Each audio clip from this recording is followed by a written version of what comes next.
الحمد لله رب العالمين والعاقبة للمتقين ولا عدوان إلا على الظالمين وأصلي وأسلم على خاتم الأنبياء والمرسلين وإمام الأصفياء والمتقين نبينا وحبيبنا محمد عليه أفضل الصلاة وأزكى التسليم وعلى آله وأصحابه أجمعين وبعد. Très chers frères, je suis heureux de me joindre à vous cette soirée après vous avoir crié dans les oreilles tout à l'heure pour qu'on clôture enfin ensemble cette journée qui j'espère a été profitable pour tout le monde. Donc comme vous l'avez remarqué, chaque cours avait un point commun avec celui qui le précédait. On parlait donc des droits de certaines catégories de personnes. Les droits des compagnons, les droits des prophètes, les droits des compagnons et les droits des savants. Donc le sujet de notre discours est intitulé, comme vous l'avez vu dans les différentes affiches, les nobles comportements des savants. Et avant de commencer, il faut savoir que ce n'est pas moi qui ai choisi ce sujet. Et pour ceux qui le connaissent, l'éminent savant Cheikh Abdel Karim Al-Khudayr, hafidahullah ta'ala, il a une muhadara, il a une conférence qui porte le nom de Safahat Mushriqah fi ibadati al-ulama, ou shay yushbihu hada. Yani des pages rayonnantes relatant d'anecdotes concernant l'adoration des savants.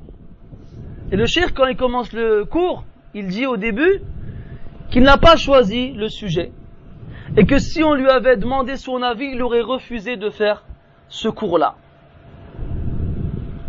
Il disait que c'est comme si on demandait à quelqu'un de lâche d'avoir un discours sur le courage. Ou c'est comme si on demandait à quelqu'un d'avare de tenir un discours sur la générosité. Donc si Cheikh Abdel Karim Al-Khudayr hafidahullah il dit ça, qu'est-ce que Abu Ayoub il devrait dire? Al-Muhim, la première des choses qui nous pousse à parler de cela, c'est qawluhu ta'ala wa dhakir fa inna dhikra tanfa'ul mu'minin. Et rappelle car le rappel est utile aux croyants. Et la seconde, c'est qu'on espère que le fait d'en parler avec vous, ça nous pousse à mettre en pratique et à accomplir ce qu'on incite les gens de faire. Et on demande à Allah toujours de ne pas faire de ce qu'on dit des arguments contre nous devant lui. Et on lui demande aussi de nous faciliter la mise en pratique de la science. Les savants, mes frères, je pense que le frère Abdel Karim, hafidahullah, qui vous a fait le cours après Al-Asr, vous a bien expliqué qui ils étaient et quels mérites ils ont et quels droits ils ont sur nous. Cependant, il convient de rappeler quelques éléments importants avant de rentrer dans le vif du sujet. Donc les savants, en plus d'être les héritiers des prophètes, sont aussi ses successeurs. Ils sont aussi ses successeurs. Ce sont, comme vous le savez, le dernier prophète et messager qu'Allah subhanahu wa ta'ala a envoyé à l'humanité est Muhammad ibn Abdullah ibn Abd al-Muttalib al-Hashimi al-Qurashi alayhi salatu wassalam. Il n'y a pas de prophète après lui. ما كان محمد أبا أحد من رجالكم ولكن رسول الله وخاتم النبيين. Muhammad n'est pas le père d'un de vos fils, un de vos hommes, mais c'est le messager d'Allah et le sceau des prophètes. Il n'y a pas de prophète après lui. Mais comme cette religion qu'Allah Ta'ala a choisie pour nous est la religion qu'Allah a choisie pour l'humanité jusqu'au jour du jugement. Et comme il n'y a pas de prophète après le dernier des prophètes, alors il y a des hommes qui vont étudier et qui vont apprendre cet héritage qu'a laissé le prophète alayhi salatu wassalam, et qui vont donc le succéder dans la transmission de ce message. C'est donc pour cela que les savants sont les héritiers et les successeurs des prophètes. Les savants sont aussi nos chefs et nos imams, nos guides. Vous savez tous qu'Allah Ta'ala nous ordonne de lui obéir, d'obéir à son messager ainsi qu'à ceux qui détiennent le commandement parmi nous. Ati'u Allah wa ati'u ar-rasul wa ulil amri minkum. Et les ulama du tafsir, ils ont désigné ulul amr, ceux qui détiennent le commandement parmi nous. C'était deux catégories de personnes. Al-umara, al-hukam, les gouverneurs et les savants. Et parmi ces deux catégories-là, celle qui a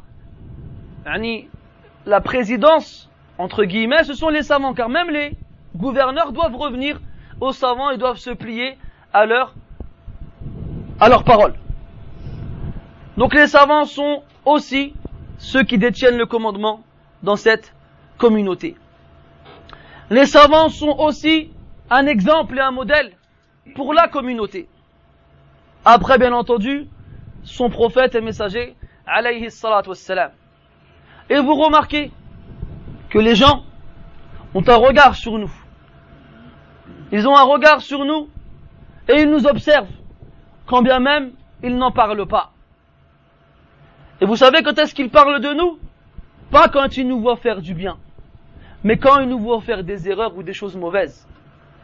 Ils vont nous voir pendant des années être au premier rang à la prière, porter le qamis et avoir une lihya, à une époque où les gens ne veulent pas de lihya et pas de qamis. Mais jamais ils vont dire Masha'Allah, il est au premier rang, Masha'Allah, il lit le Coran, Masha'Allah, il porte la sunna. Mais demain, ils vont te voir fumer une cigarette ou apprendre que tu as eu un différend avec quelqu'un et qu'on t'a fait porter le mauvais rôle ou autre. Et là, les gens ils vont dire, t'as vu, Ashab al-Lihya, qu'est-ce qu'ils font? T'as vu, soi-disant ils portent la sunna. Hada sahl ala al-lisan. Ça c'est facile sur la langue, d'évoquer le mal que l'on voit chez les gens. Alors que c'est dur sur la langue d'évoquer le bien que l'on voit chez les gens, quand bien même le bien sera plus visible et plus grand en quantité que le mal qu'on puisse voir chez les gens. Donc toi, à partir du moment où tu portes la sunna, tu deviens une cible pour les gens. Tous tes faits et gestes, toutes tes paroles seront pris au sérieux et seront étudiés au millimètre près. Que dire alors du savant? Et sachez qu'on écoute les savants et qu'on les prend comme exemple et qu'on les prend comme modèle lorsque eux-mêmes appliquent ce qu'ils appellent, ce vers quoi ils appellent. Si ils parlent toute la journée de science, ou bien ils parlent des comportements du prophète sallallahu alayhi wa sallam, ou bien de la guidée des prédécesseurs, mais que lui, le premier, n'applique pas ce qu'il dit, les gens ne vont pas le prendre en considération. Je me souviens, lorsque j'ai commencé à fréquenter la mosquée, alhamdulillah, la mosquée où j'allais était une mosquée qui motivait les jeunes à apprendre le Coran. Alors les jeunes apprenaient le Coran. Il y avait un frère qui est accroché à la sunna, qui était un des seuls dans cette mosquée qui se revendiquait du minhaj des prédécesseurs. Ils étaient deux dans la mosquée, on va dire trois, on va dire deux et demi. Al-Muhim, ils étaient que trois. Et ce frère-là, quand il s'asseyait avec nous, il nous parlait toute la journée de ilm. C'est une bonne chose, masha'Allah. Mais ce frère-là ne connaissait même pas Juz Amma. Alors que il avait fait quelques années dans certains pays, pour ne pas les citer. Alors un jour, vous connaissez, j'ai la gâchette facile, qu'on s'était disputé sur une affaire, il m'a dit une parole qui m'a énervé, Je me suis énervé, je lui ai dit, qu'est-ce que tu parles? Tu parles de ilm tous les jours et tu connais même pas Juz Amma? Ah, il a mal pris, hein. Il a mal pris, le frère. Al-Muhim, l'histoire, elle continue. Mais ça, c'est une chose à laquelle on pense pas. Ça sort tout seul. Ça, si je vous parle de ça, je dois avoir 17 ou 18 ans, ça fait 12-13 ans, ce truc-là. Mais c'est ça que les gens, ils vont voir. Ils vont voir tu es où par rapport à ce que tu dis. Et les ulama al-rabbaniyoun, comme on va y revenir par la suite, et qu'on expliquera c'est quoi al-alim al-rabbani, ce sont des hommes qui mettent en pratique ce vers quoi ils appellent. Et les ulama sont des gens qui mettent en pratique ce vers quoi ils appellent. Les ulama, Allah Ta'ala a fait d'eux une cause pour la préservation et la protection de cette religion. Dans le Coran, Allah Ta'ala a dit Inna nahnu nazzalna dhikra wa inna lahu lahafidhun. Nous sommes ceux qui avons fait descendre le rappel et c'est nous qui le protégeons. Le alim, talibul ilm, l'étudiant ou le savant, il protège l'islam. Si je mets un mubtadi', un innovateur dans une maktaba, dans une bibliothèque grande comme cette pièce, qui regorge de tous les kunuz, tous les trésors de la sunna, et que ce mubtadi' est au milieu puis qu'il crache son venin, Allah il n'a pas d'endroit, il n'est pas en haut, il n'est pas en bas, il n'est pas à droite, il n'est pas à gauche, j'en passe et d'autres. Comme ils disent. Ou bien les autres aqaïd al-fasid al-ma'roufa, les autres croyances erronées connues. Est-ce qu'un livre il va sortir de la bibliothèque, il va s'ouvrir comme ça, il va commencer à répondre? Là. Non. Mais si on met un alim face à cette personne-là, alors il répondra à chaque ambiguïté et il prouvera que c'est une erreur et il ramènera la vérité. Et Allah Ta'ala, il protège son din par ses savants. Les savants sont une cause pour la revivification, je crois que j'ai dit un vie en trop, non? Si? La résurrection de, entre guillemets, du din, de la religion. Lorsqu'un certain temps il passe, et que les gens sombrent dans les ténèbres de l'ignorance, Allah Tabaraka wa Ta'ala fait sortir de cette communauté des personnes qui font revivre les principes islamiques fondamentaux. Comme Cheikh al-Islam Muhammad ibn Abdel Wahhab rahmatullahi alayh, qui par sa cause, Allah Ta'ala a fait sortir les gens des ténèbres du polythéisme vers la lumière du tawhid. Et d'autres illustres savants avant lui.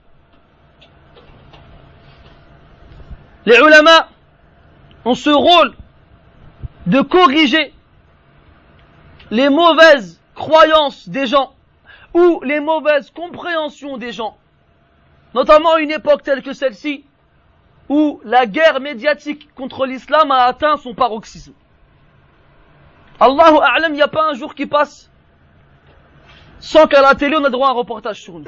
Il n'y a pas un jour qui passe sans qu'on entende une autre bêtise sur l'islam.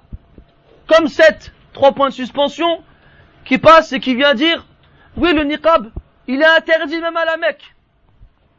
Laïtaha sakatat. Si seulement elle s'était tue, elle se serait épargnée de nombreuses remontrances. Ou bien des gens qui viennent et qui nous disent on est imam dans une mosquée. J'ai un doctorat, moi. Doctorat en quoi? En chipster. Il vient, il te dit, il n'y a aucun texte dans l'islam qui parle du niqab. Wallah, tu dis, ajib.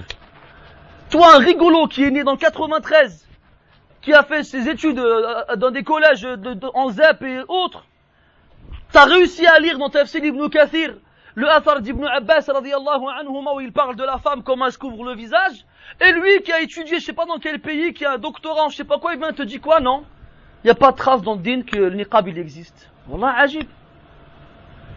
Et l'autre qui vient qui te dit il y a un hadith qui prouve qu'il faut mettre le niqab. Ah bon, vas-y, c'est lequel?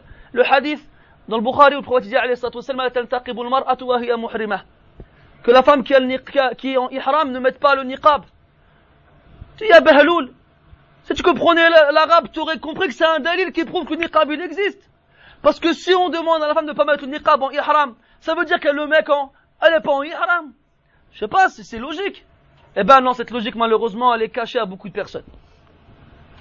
Donc les vrais ulama, hafidallahu al-ahya wa rahimallahu al-amwat, ils viennent et ils corrigent les erreurs qui se sont incrustées dans les compréhensions des gens. Ces compréhensions qui malheureusement ont été bâties d'après Claire Chazal et Pierre Pernaut et PPDA. Avant on disait Qala Ibn al-Qayyim, Qala Ibn Kathir, maintenant on entend des gens qui disent Qala Pernaut ou Qala Claire Chazal, Qala Claire Chazal. Ajib, wallah.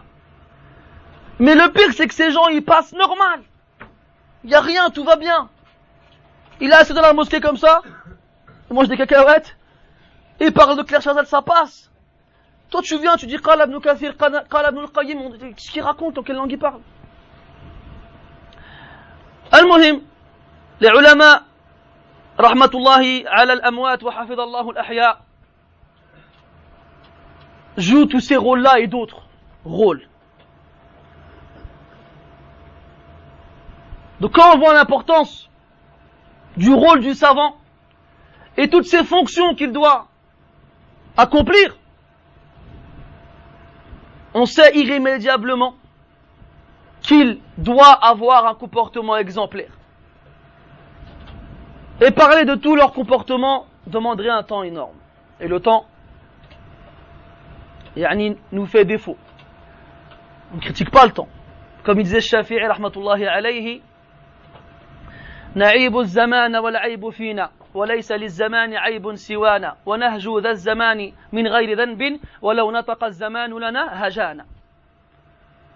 Il a dit, on critique le temps alors que le défaut est en nous.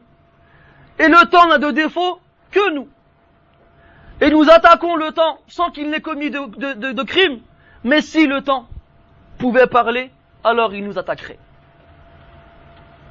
Ibn al-Qayyim rahimahullah dans son kitab al-Mati' al-Mumti' ad-Da' wa ad-Dawa, il nous explique bien que la cause du fait que le temps passe à une vitesse étonnante, c'est nos péchés. Ce sont nos péchés. Et que plus on avance dans le temps, et moins il y a de baraka dans notre temps. Une journée, il y a 24 heures, on dirait, t'as pas le temps de dire ouf. Al-Muhim, les ulama doivent avoir différents critères, doivent répondre à différents critères et doivent avoir différentes qualités. Parmi ces qualités, mes très chers frères, la première c'est le khashiyah. Le khashiyah, on traduit ça en français par la crainte. Et on a expliqué que la khashiyah, la crainte, c'est une peur qui est suscitée par la science. C'est une peur qui est suscitée par la science. Et Allah dans le Coran nous dit bien Innama yakhsha Allah min ibadihi al-ulama. Innama yakhsha Allah min ibadihi al-ulama'u. Innama min adawati al-hasr wal-hasr ithbatu hukm al-madhkur wa nafyuhu amma siwah. Innama en arabe, c'est un terme qu'on emploie pour désigner ce qu'on appelle un cernement. C'est-à-dire que je vais cerner l'information sur le sujet et le nier sur tout ce qui ne concerne pas le sujet. Yani, innama yakhsha Allah min ibadihi al-ulama, ne craint Allah parmi ses serviteurs que les savants. Maintenant, est-ce que ça veut dire qu'il y a que les savants qui craignent Allah? Non. Parce qu'Allah il nous ordonne dans le Coran de le craindre. فَلَا تَخْشَوْهُمْ وَخْشَوْنِي. Ne les craignez pas, mais craignez-moi. Alors les savants ils ont expliqué que le khashya ici, al-murad biha al-kamila. Al-khashya ici, la crainte à laquelle on fait référence dans ce verset, c'est la crainte complète, la crainte parfaite. C'est-à-dire que ne craint parfaitement et complètement Allah parmi ses serviteurs que les savants. Sinon le musulman il craint Allah Azza wa Jal, mais à un degré moindre. Donc la crainte d'Allah tabaraka wa ta'ala vient de la science. Donc le alim, il doit craindre Allah tabaraka wa ta'ala plus qu'un autre. Et plus tu connais, plus tu apprends, et plus tu crains Allah jalla wa ala. Comme Ibn Taymiyyah rahmatullah alayhi nous disait, Man kana billahi a'raf, kana minhu akhwaf. Celui qui connaît plus Allah, alors a plus peur de lui. Et sachez que la crainte d'Allah tabaraka wa ta'ala est une des meilleures causes pour la sincérité dans l'action. Les savants nous disent que plus la crainte d'Allah elle est complète, et plus le ikhlas, la sincérité dans le cœur, est grande et forte. Et qui ici ne se plaint pas d'avoir des problèmes avec son ikhlas? Qui ici peut prétendre que les actions qu'il commet sont purement et exclusivement faites pour Allah tabaraka wa ta'ala? Si tu ne te poses pas la question, alors accuse-toi toi-même. Il y a un problème. Le croyant, c'est celui qui est entre guillemets dans le doute. Mais c'est pas un doute qui va l'obséder au point de ne plus rien faire, non. C'est un doute qui va le pousser à faire encore plus. Comme ça, bi'idnillah ta'ala, il arrivera devant Allah et Allah, inshallah, s'il le veut, il aura accepté de lui une action. C'est quoi le mieux? Si t'as un doute, tu sais pas si ton action elle est pure dans l'intention. C'est d'en faire 100. Comme ça, Allah, il en accepte peut-être une. Ou bien d'en faire une et dire, je sais pas si Allah va l'accepter, ça sert à rien d'en faire d'autres. Non, celui-là, il n'a pas compris. Faisons le plus possible. Et jaddid niyatak. Et renouvelle constamment ton intention. Et tu verras Allah tabaraka wa ta'ala, il va t'accorder la réussite pour que tes actions soient purement et exclusivement réservées pour lui. Mes frères, on a dit que dans ce cours, on va voir ensemble certaines paroles ou bien certaines anecdotes qui nous font référence aux pieux prédécesseurs notamment et aux grands savants en général. Pour Al-Khashya, on a des athars. Wallahi, des fois tu les lis, tu comprends pas. Masrouq, qui était un compagnon d'Ibn Mas'ud radiyallahu anhu, nous rapporte qu'un jour, Ibn Mas'ud radiyallahu anhum haddathahum. Il leur a rapporté un hadith du prophète sallallahu alayhi wa sallam. Alors il a dit, قال رسول الله صلى الله عليه وسلم فرعد حتى رعدت ثيابه أو حتى رعدت ثيابه. Il s'est mis à trembler à un point où ses vêtements ils ont tremblé avec lui. Pourquoi? Mohammed, pourquoi il a tremblé? Ma tadri? Muqtadi, pourquoi il a tremblé? À ton avis? لا أخونا Faisal, je vous rassure, moi aussi j'ai pas compris quand j'ai lu le athar, j'ai compris par la suite. Il a tremblé parce qu'il a eu peur de dire un hadith qu'il a entendu de ses oreilles du prophète alayhi salatu wassalam, mais de ne pas le dire convenablement, lettre par lettre et mot par mot comme le prophète il a dit alayhi salatu wassalam, parce qu'il sait que le prophète il a dit alayhi salatu wassalam, إن كذبا علي ليس ككذب على أحدكم أو كما قال عليه الصلاة والسلام من كذب علي متعمدا فليتبوأ مقعده من النار. Un mensonge sur moi n'est pas comme un mensonge sur l'un d'entre vous. Celui qui ment sur moi volontairement, qu'il prépare sa place en enfer. Ibn Mas'ud radiyallahu anhu, qui est hadar, qui a passé des années avec le prophète alayhi salatu wassalam, et qui répète le hadith, il a peur de ne pas le dire exactement comme il l'a entendu. Alors il rajoutait à la fin, قال نحو ذا أو شبيها بذا. Il a dit à peu près cela ou quelque chose qui y ressemble, pour s'innocenter au cas où il n'aurait pas dit réellement ce que le prophète il a dit alayhi salatu wassalam. Mais nous, allez vas-y, on balance des hadiths, on dirait on est des Bukhari. Ouais, le prophète il a dit dans un hadith kada.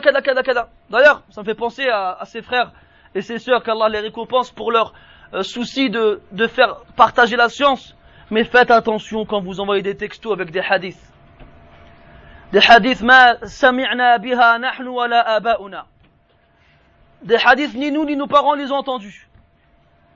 Et des fois c'est des hadiths mawdou', mawdou'a, des hadiths inventés. Si ce n'était mon mot bijou, je vous aurais répondu. Des fois, ça te déconne, les frères. Je charge mon portable exprès pour pouvoir répondre tellement de fois je trouve c'est grave. Des hadiths inventés. Alors toi, tu veux faire le bien, et tu te retrouves à transmettre une parole que le prophète il a pas dit, et toi tu lui attribues. Et comme il disait Ali radiyallahu anhu, kam muridin lil khayri lam yusibh. Combien de gens ils veulent le bien mais ils ne l'atteignent pas. Alors fais attention quand tu dis un hadith.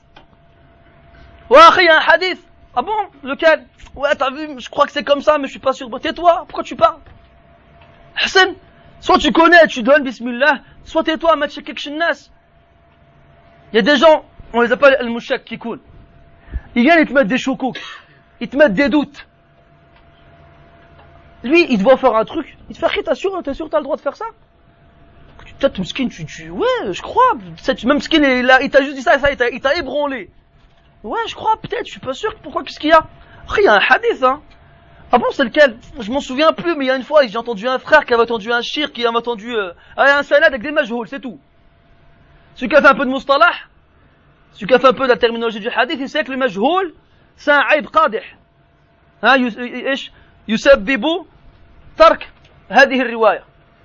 C'est que l'ignorance, ou bien le fait qu'on ne connaisse pas un des rapporteurs, est un défaut qui fait qu'on délaisse ce rapport.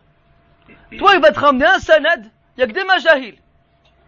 Il va te ramener une chaîne, il n'y a que des inconnus. Ouais, il y a un frère qui m'a dit d'un frère qu'il a entendu un shir, c'est qui le shir? Et le frère c'est qui? Et toi, comment tu t'appelles? Y'a tais-toi, pourquoi tu viens, tu mets des choukous aux gens, subhanallah? Soit tu connais l'ilm, bismillah, tu le transmets, soit tais-toi. قل بخير تجتنيه أو تحلى بالسكوت. Comme il disait Ali radiyallahu anhu, dis du bien, tu récolteras les fruits, ou bien orne-toi par le silence. Et comme il disait Ali radiyallahu anhu aussi, in kana al-kalamu min fiddah, fas-sukutu min dhahab.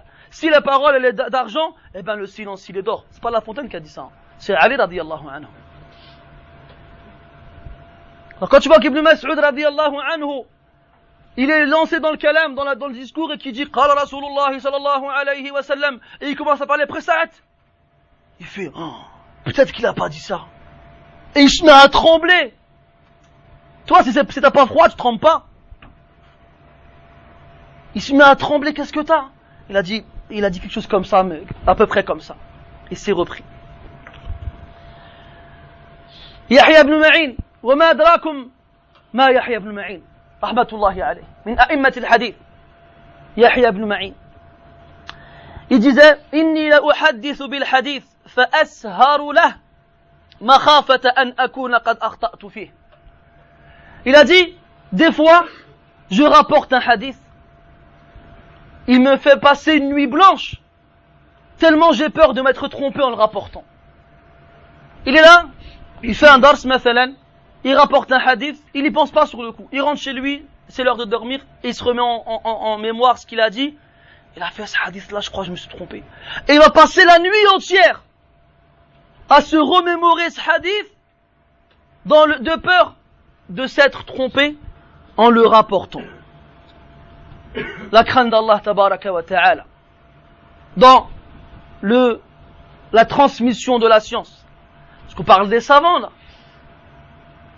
On parle des savants. C'est cette crainte-là qui les poussait à dire Allahu a'lam lorsqu'on leur posait des questions. Hein? Quand il y a un homme qui est venu voir l'imam Malik rahmatullahi alayhi, il est venu de loin et il a ramassé peut-être une 50aine de questions. Et que sur les 50 questions qu'il a posées l'imam Malik rahimahullah, l'imam Malik il a répondu à une dizaine et tout le reste il a dit Allahu a'lam ou bien la adri, la adri, la adri. Sur 50 questions, il a que 10 auxquelles il a répondu. Alors l'homme à la fin, il était un peu triste, il a fait un long voyage, il a ramassé les questions de son peuple, et il dit à l'imam, il fait, ya imam, tu m'as répondu qu'à 10 questions. Il fait, les gens m'ont dit que t'étais quelqu'un qui connaissait. Il leur a répondu quoi? Il a dit, va dire aux gens, Malik la yadri. Va dire aux gens, Malik il sait pas. Ceux qui t'ont dit, Malik il sait, bah toi va leur dire, Malik il sait pas. Rahimahullah. Wa ghafara lah. Cette crainte d'Allah tabaraka wa ta'ala que le savant doit avoir et doit mettre devant chacune des paroles qui sortent de sa bouche et chacune des actions avec lesquelles il veut se rapprocher d'Allah tabaraka wa ta'ala. Deuxièmement, al-ikthar min talab al-ilm, c'est-à-dire le fait de toujours demander la science encore plus. Ne pas se dire que quand j'arrive à un certain niveau, baraka aliya, ça suffit. Là, il n'y a pas une chose dans tout le Coran qu'Allah Ta'ala a demandé à son prophète de demander en plus, si ce n'est la science. وَقُلْ رَبِّ زِدْنِي عِلْمًا. Et dit, donc là c'est Allah qui ordonne à son prophète, à travers lui tous les autres musulmans, et dit, Ya Allah, rajoute-moi de la science. Pourquoi? Parce qu'Allah tabaraka wa ta'ala nous dit dans le Coran, وَمَا أُوتِيتُم مِّنَ الْعِلْمِ إِلَّا قَلِيلًا. Et vous n'avez eu de la science qu'une très petite partie. Donc toi quand tu sais que tu es jahil, à la base, que tu es ignorant, car Allah dans le Coran nous dit وَاللَّهُ أَخْرَجَكُم مِّن بُطُونِ أُمَّهَاتِكُمْ لَا تَعْلَمُونَ شَيْئًا. Et Allah vous a fait sortir du ventre de vos mères, vous ne saviez rien. Donc la base en toi c'est le jahl. La base en toi c'est l'ignorance. Et quelle que soit la quantité de science que tu pourras acquérir au long de ta vie, eh ben ce ne sera qu'une goutte dans l'océan. وَمَا أُوتِيتُم مِّنَ الْعِلْمِ إِلَّا قَلِيلًا. Et vous n'avez eu de la science que très peu. Et lorsque Moussa alayhi salam a accompagné le Khadir alayhi salam pour apprendre la science auprès de lui, eh ben le Khadir avant de le quitter lui a dit, lorsqu'il a vu un oiseau aller boire de l'eau dans la mer, il lui a dit, ma science et la tienne par rapport à la science d'Allah tabaraka wa ta'ala est comparable à la quantité que cet oiseau a pris dans son bec de la mer. Et à ce moment-là, il n'y avait personne parmi les êtres humains plus savant que Al-Khadir et Moussa alayhi salam. Donc al-ilm qalil bin nisbati lil mahsour. Donc on doit toujours en demander plus. Nastazid, on demande plus. On ne s'arrête pas. Ah c'est bon, aujourd'hui j'ai appris un hadith, baraka aliya. J'ai appris un hadith, ça suffit. Là, Salaf rahmatullahi alayhim, ils réfléchissaient pas comme ça. Un exemple, l'imam Ahmed rahmatullahi alayhi, qui a vécu une vie pleine d'événements historiques. Parmi les plus grands, le combat qu'il a livré contre cette innovation dans la croyance qui était imposée aux gens de dire que le Coran était créé et que ce n'était pas la parole d'Allah tabaraka wa ta'ala.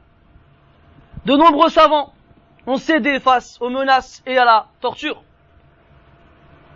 sauf l'imam Ahmad rahmatullahi alayhi et deux autres hommes. Et l'imam Ahmad rahimahullah, comme on dit de lui, connaissait 1 million de hadiths. Alf hadith. 1 million de hadiths. Et l'imam Ahmad rahimahullah, comme on l'appelle, on disait faqihul muhaddithin wa muhaddithul fuqaha. On disait que c'était le jury consulte des muhaddithin, des traditionalistes, et le traditionnaliste des jurys consultes. Oh, le français, qu'est-ce qui fait mal aux dents quand tu le parles? Ça pique la langue. C'est à cause de vous, ça, on parle le français. Al-Muhim. L'imam Ahmad rahmatullah alayhi, il a reçu ce nom grandiose qui est imam ahli sunnati wal jama'a. Eh ben, il vieillit, et sa barbe est blanchie, et son dos se courbe. Et il n'y a jamais une fois où il met les pieds dehors sans qu'il ait avec lui de quoi écrire, une feuille et son encrier, qu'on appelle en arabe al-mihbara. Et un jour, qu'on le voit marcher avec sa mihbara, son encrier, on lui dit, Aba Abdillah, il a mata ma'a al-mihbara. Jusqu'à quand te baladeras-tu avec ton encrier? Alors il a répondu, ma'a al-mihbara ila al-maqbara. Avec l'encrier jusqu'au tombeau. Avec l'encrier jusqu'au tombeau. Et un salaf qui répond au nom de Sahl ibn Abdillah, rahimahullah, on lui a posé la question. Il a mata yaktubu ar-rajulu al-hadith. jusqu'à quand l'homme doit écrire le hadith? Il a répondu hatta al-maut wa yusabbu baqi hibrihi fi qabrihi. Il a dit il doit l'écrire jusqu'à la fin de sa vie, jusqu'à ce qu'il meure. Et ce qu'il reste comme encre de son encrier, on le verse dans sa tombe. C'est pas une sunna, c'est pour ceux qui comprendraient que ce serait une sunna de... On va voir dans les maqbara, les frères ils mettent de l'encre. Là, c'est pas une sunna, mais c'est une image. Comme quoi, le talib ilm, il ne s'arrête jamais d'apprendre la science. Le alim, il est accroché au ilm jusqu'à la mort. Il ne peut pas s'en passer. L'imam Abu Ja'far al-Tabari, rahmatullahi alayhi, imam al-mufassirin, l'imam des exégètes, des savants du tafsir, il était en train d'agoniser chez lui. Et certains de ses amis sont venus lui rendre visite. Alors qu'il était allongé sur son lit, ses compagnons parlaient d'une mas'ala, d'une question ayant rapport avec l'héritage. Alors, Tabari, rahmatullah alayhi, dans ton ilm, il s'accoute difficilement et il demande de quoi écrire. Et il se met à écrire. Alors ceux qui étaient présents, ils lui disent Afi hadhihi al-hal, même dans cet état-là, tu continues à écrire. Et qu'est-ce qu'il a répondu, rahimahullah? Il a dit Amutu wa ana alimun biha khayrun min amuta wa ana jahilun biha. Il a dit que je meurs et que je connaisse cette science-là, c'est meilleur que de mourir et de l'ignorer. Il voulait arriver devant Allah tabaraka wa ta'ala avec une science en plus, alors qu'il était en train de faire ces derniers, de rendre entre guillemets l'âme et de faire c'est-à-dire son dernier souffle, on dit comme ça, de rendre, non, bon bref, en arabe dit il y a yaruddu nafasahu al-akhir, je sais pas comment on dit en français. Ouais, agoniser, il y avait une expression avec souffler, mchatli. D'accord. Al-Muhim, ne m'en voulez pas, on va pas rester là 30 ans à chercher une expression. Al-Muhim, là on voit dans ces anecdotes à quel point les savants étaient consciencieux d'étudier la science dans tous les moyens, dans tous les moments possibles. Hatta Cheikh Ibn Uthaymin rahmatullahi alayhi, alors qu'il était son solide mort à l'hôpital, il voulait continuer à donner des cours. Il voulait continuer à donner des cours. Et il a même été enregistré sur son lit d'hôpital en train de faire un cours, rahmatullah alayhi, quelques jours avant de mourir. Et les ulama, rahmatullahi alayhim, à ce point-là, rivalisent dans l'apprentissage de la science. Donc il ne faut pas croire que tu vois aujourd'hui les savants avec des barbes blanches, avec la peau ridée, certains parmi eux qui n'ont plus de dents, d'autres qui marchent difficilement ou bien qui sont devenus aveugles avec la vieillesse. Ne crois pas que quand ils restent chez eux, ils dorment, ils ne font rien. Abadan. Abadan. Jamais. Quand il rentre chez lui, il ouvre les livres et il continue son apprentissage. Comme lorsqu'on a invité Cheikh Al-Albani rahmatullahi alayhi et qu'on a fait ses éloges dans l'introduction, dans la présentation, et qu'il a, lorsqu'il a pris le micro, dit difficilement qu'il n'était qu'un petit étudiant dans la science. Wallah ajib hada. Il a retourné la plupart des livres du hadith. Et il a jeté un œil sur la plupart des hadiths qui sont contenus dans ces livres-là. Il a donné sa vie dans la protection de la sunna. Et il te dit pas longtemps avant de mourir, Anatullah ibn ilm. Je suis un petit étudiant dans la science. Et toi, t'as ouvert al-usul thalatha en français, t'arrives pas à dire le A correctement. Le A. Plein de frères ils disent A à la place de dire A. Et bien d'autres ils disent Kaf à la place de dire Qaf. C'est-à-dire c'est pas prononcer des lettres correctement et tu viens, tu fais le shir. Et les ulama ils passent des décennies dans l'ilm. Et avant de mourir, ils disent on n'a pas fait assez. Donc le alim, lorsqu'il a pris cet engagement d'étudier la science et de la transmettre, qu'il sache que c'est un CDI et que ça va jusqu'à la mort. Et rentre dans l'apprentissage de la science le fait de voyager pour étudier la science. Al-irtihal wa at-tarhil li talab al-ilm. Nous aujourd'hui, on nous a entre guillemets facilité la vie. Avant tu devais faire des kilomètres pour aller voir un alim, aujourd'hui tu n'as qu'à allumer ton ordinateur et tu as un alim. Il y a des mawaqi' et des sites internet comme celui de Cheikh Al-Fawzan, hafidahullah, ou bien celui de Cheikh Al-Rajihi, hafidahullah, ou bien d'autres ulama, qu'Allah les préserve, qui donnent dans leur site des transmissions en direct de leurs cours. Et attends, il y a une boîte mail dans laquelle tu peux envoyer tes questions. Et sache que le talib, il pose les questions d'internet en premier avant celles des élèves qui sont présents devant le cheikh. À l'époque où Cheikh Najmi, rahmahullah, il était vivant, je le faisais souvent. On pouvait faire ça avec Cheikh Najmi aussi dans son site. Tu pouvais envoyer des questions en direct pendant le cours. T'es chez toi, lui il est à 100 mètres dans le sud, ou bien Gisèle, je me souviens plus, le Mohim dans le sud de l'Arabie. Il donne son cours, et toi en direct t'es avec lui, t'écoutes le cours. Cheikh, j'ai pas compris. tel hadith, le talib il fait هناك سائل من فرنسا عبر الانترنت يسأل عن المقصود بهذا الكلام. Et Cheikh il répond. Et voilà. Et malgré ça, ils sont les ulama d'internet, comme il disait Cheikh Souhaimi, hafidahullah.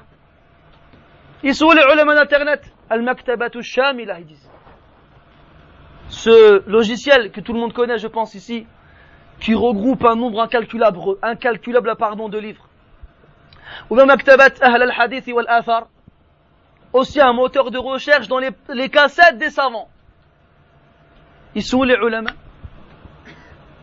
Et des ulama avant dans leur maktaba, ils devaient avoir pas plus de 15 livres, pas plus.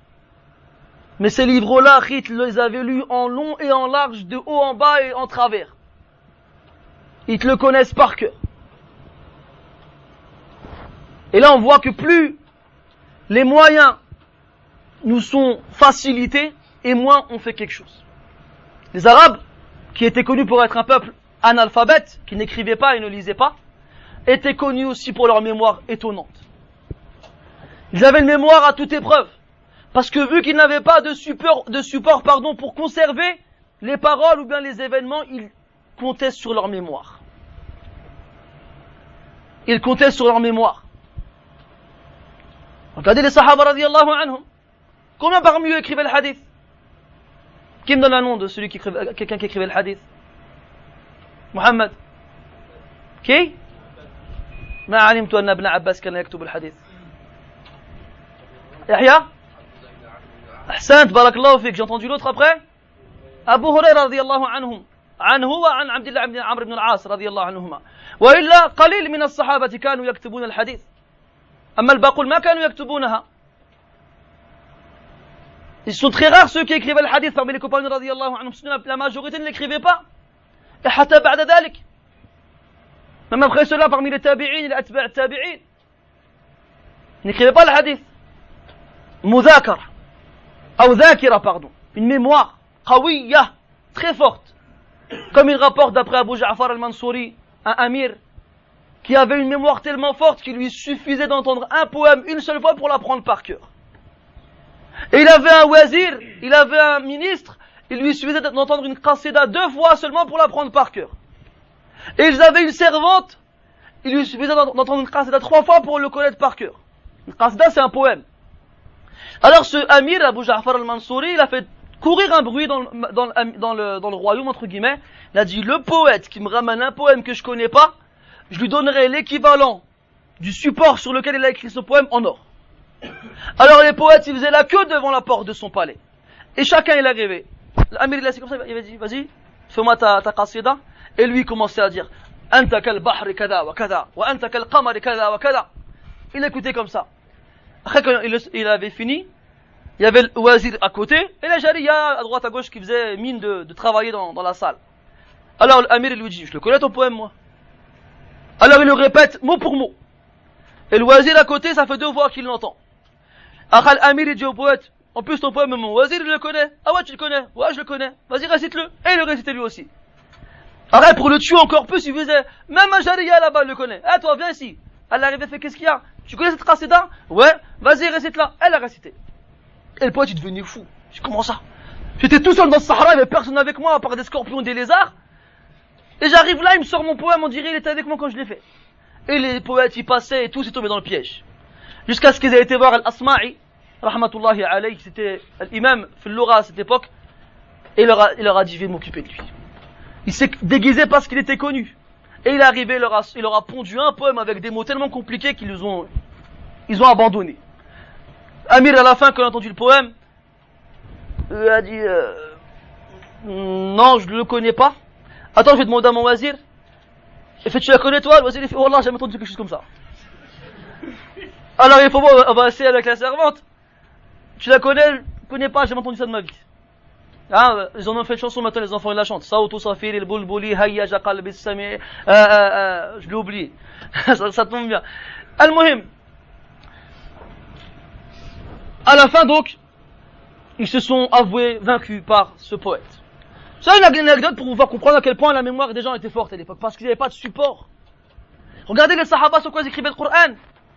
Sur des parchemins, sur des omoplates de chameaux, ou c'est sur des écorces d'arbres. Parce qu'ils n'avaient pas de papier. Ils n'avaient pas.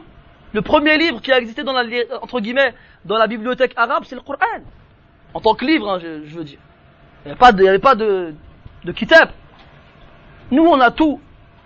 MP3, MP4, MP20. On a des ordinateurs, on a des iPhones, on a des écrans tactiles, on a tout ce que tu veux. Bientôt, vous nous construirez un alim, tu devras toi-même le monter comme en kit. Tu vas le monter chez toi, tu appuies sur un bouton, vas-y, fais-moi un cours. Et malgré ça, on est incapable de faire quoi que ce soit. Ajib.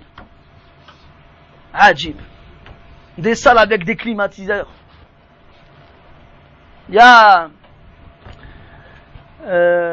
c'est qui m'a dit ça? C'est toi, non, Cheikh Al-Haïdan, non? Il y a un frère qui est revenu de Riyad il n'y a pas longtemps et qui était chez Cheikh Al-Haïdan, hafidahullah. Il me dit, pendant le cours, il y a une coupure d'électricité. Plus de lumière, plus rien. Il faut, Cheikh, on continue? Je dis, bah ouais.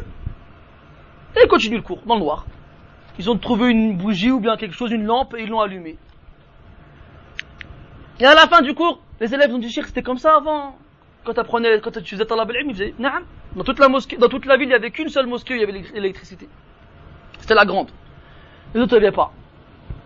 Ils s'éclairaient à la lumière de la bougie. Combien de savants ont perdu la vue, les frères? Ils sont devenus aveugles à force de veiller la nuit à la lumière de la bougie. Combien? Nous, on a des ampoules 40 watts. Attention, avec un système qui te permet d'économiser l'électricité. Je paye moins ta facture d'EDF, t'es content en plus. Mais pourquoi faire? Pour regarder la Coupe du Monde. C'est qui joue ce soir là? Donc les ulama, ils n'avaient pas de moyens. Nous on a des avions. Tu fais Paris-Jeddah en 6 heures, yallah. On a des voitures. Il y a des frères qui l'ont déjà fait en voiture, ça te fait à peu près une semaine. Paris-Jeddah. On a tout. J'avais même vu dans un magazine il y a quelques années qu'il y a des frères tchétchènes qui ont fait la Tchétchénie jusqu'à la Mecque à pied. Ils ont pris 3 mois. 3 mois à pied. Et les ulama, vous dites comment? Ben, je vais vous le dire.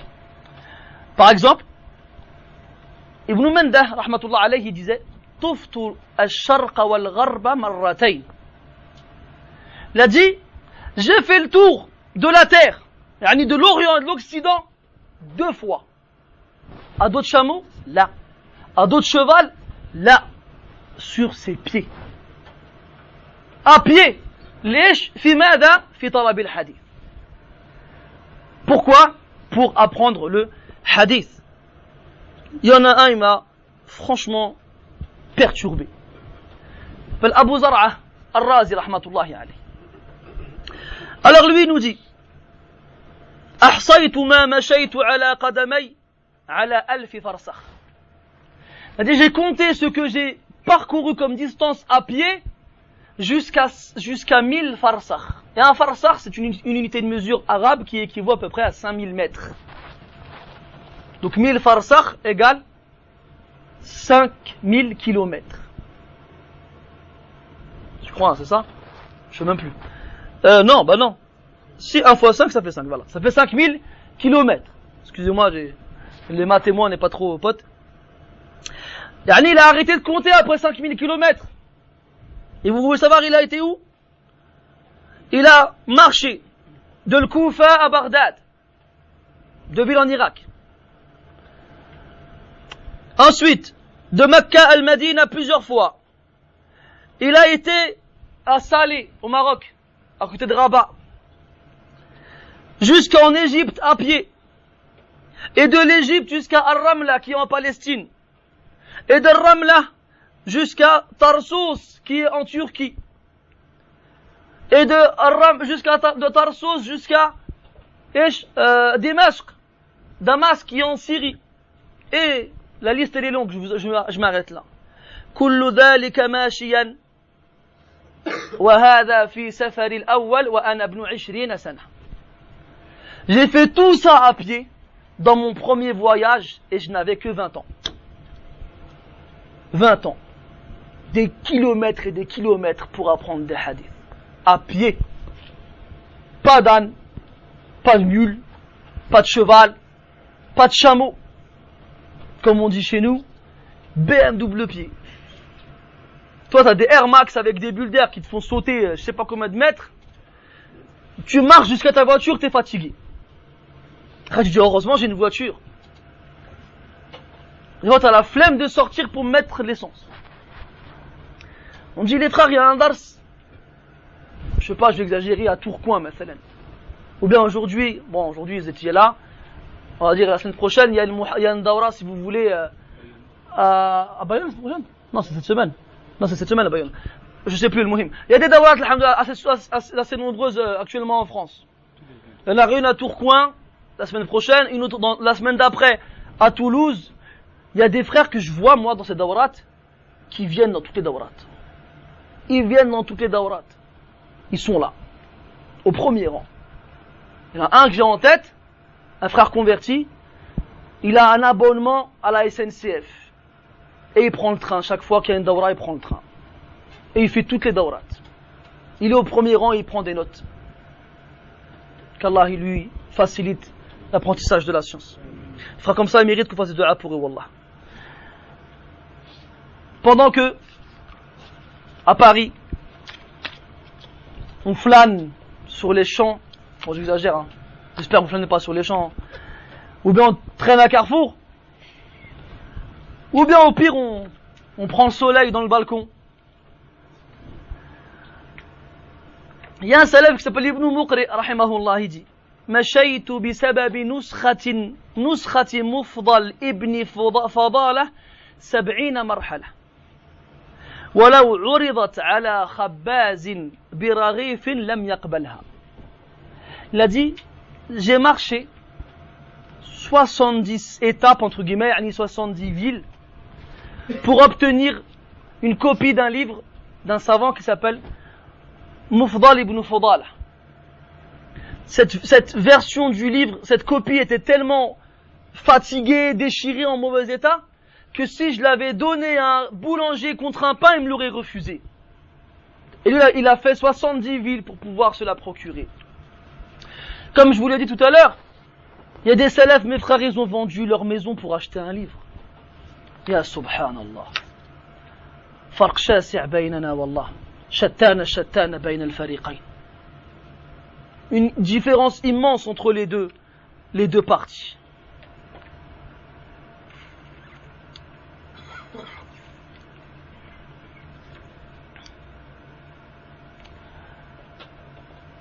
Il y en a même un. Je l'ai pas écrit. Dommage, elle était bien. Il y en a un, je crois que c'était Ibn Muqri aussi. Il est parti pour apprendre la science, il avait 20 ans. Il est revenu chez lui, il avait 65 ans. Et il s'est marié. 65 ans, il est revenu chez lui. C'est-à-dire pendant 45 ans, il a fait, entre guillemets, le tour du monde pour apprendre la science et a mis de côté sa shahwa, ses pulsions, pour acquérir la science. Et quand il s'est marié, machallah, 65 ans, bien. Il s'est marié, il a eu plein d'enfants. Combien de frères on l'entend, ils partent, ils reviennent parce qu'ils tiennent plus, il faut absolument qu'ils se marient. Combien de frères ils partent pas aslan parce qu'il faut absolument qu'ils se marient. On dirait t'as pas de femme, tu peux pas exister, on dirait. Ajib. Qu'est-ce qu'elles nous ont fait ces femmes? On peut pas patienter quelques années. Combien de fois les frères viennent me voir, Akhi, tu connais pas des sœurs? On dirait que j'ai des sœurs dans les poches. T'attends, je vais t'en sortir une là. Je suis pas une agence matrimoniale, arrêtez de voir me demander des sœurs, j'en connais pas des sœurs. Les seules sœurs que je connais, c'est mes sœurs, j'en ai 2. Ma femme et ses sœurs, il y en a 4-5. Voilà. Alors arrêtez de venir me voir et croire que je suis tourné manège version Ahl Sunnah wal Jama'a. Laissez-moi tranquille. Et arrêtez de vous obséder avec les femmes. Le prophète il a dit, alayhi salatu wassalam, Ya ma'ashara al-shabab, man istata'a minkum al-ba'ata falyatazawwaj. Fa'innahu aghaddu lil-basar wa ahsan lil-farj. وَمَنْ لَمْ يَسْتَطِعْ فَعَلَيْهِ بِالصَّوْمِ فَإِنَّهُ لَهُ وِجَاءٌ. Celui qui peut se marier, qu'il se marie. Ça lui permettra de baisser le regard et de préserver sa chasteté. Quant à celui qui ne peut pas, qu'il jeûne. Ce sera pour lui une protection. Il y en a plein, ils viennent me voir, Akhi, je veux me marier, je vais craquer. Ouais, tu craques, on dirait, on t'a mis une corde au cou, on te tire vers les femmes. Ben reste chez toi, sors pas et jeûne. Non mais c'est dur de jeûner. Ah ben voilà. Il y a des frères, ils me disent, ouais mais Akhi, je vais faire zina. Ben non, jeûne. Sta'in billah wa soum. Tu veux pas te marier, les sœurs elles veulent pas de toi premièrement, et deuxièmement il n'y a pas de sœurs. Allez rigoler, c'est bien, moi je peux boire un petit peu d'eau.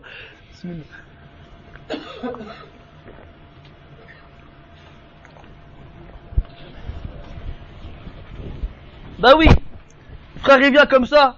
Ouais je refrais, t'as vu, je suis dans le minhaj, pas des rosseux.